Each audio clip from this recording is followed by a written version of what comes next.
Bonsoir. Aujourd'hui, nous allons aborder un thème qui est récurrent, l'orgueil. Et nous allons nous attarder simplement à sa définition. Vous allez voir, c'est assez édifiant.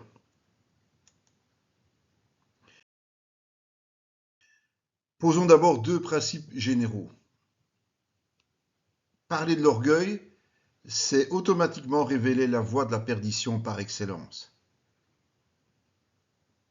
Et dans 1 Timothée 6,10, même si le verset cite l'amour de l'argent, nous pouvons déduire, en analysant les Écritures dans la suite de la vidéo, que l'orgueil est certainement aussi une racine de tous les maux, puisqu'il égare ceux qui en sont esclaves, ce qui leur cause bien des problèmes vis-à-vis de Dieu. Nous allons voir les différentes variantes de l'orgueil. D'abord vis-à-vis de Dieu. L'être humain tend à se faire l'égal de Dieu et donc à s'élever bien au-delà de ses capacités.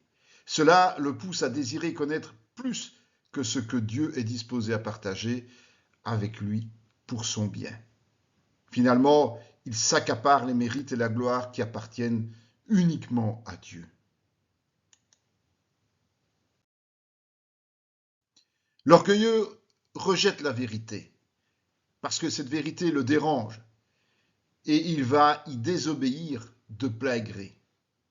Cela le conduit à modifier cette vérité pour la faire coller à sa volonté de plaire. Il nie ainsi le châtiment de Dieu par suite du péché et refuse de corriger sa conduite. Son seul objectif est son enrichissement personnel. Ce n'est certainement pas le service.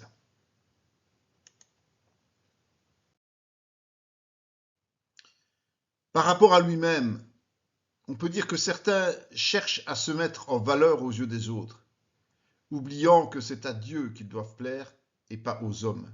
D'autres se gaussent du travail accompli par leur propre force et ainsi deviennent oisifs. Ou encore, certains parlent beaucoup mais agissent peu, estimant sans doute être au-dessus de la mêlée et mériter l'admiration des autres.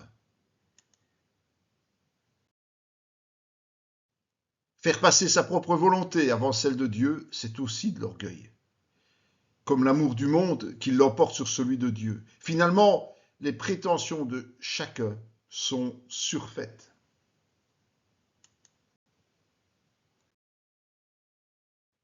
Enfin, l'orgueilleux ne va rien projeter de bon vis-à-vis de son prochain. Sa vantardise lui fait imaginer être pieux et supérieur aux autres hommes, au point de ne plus écouter Jésus et ses serviteurs et de fermer les yeux face aux péchés graves.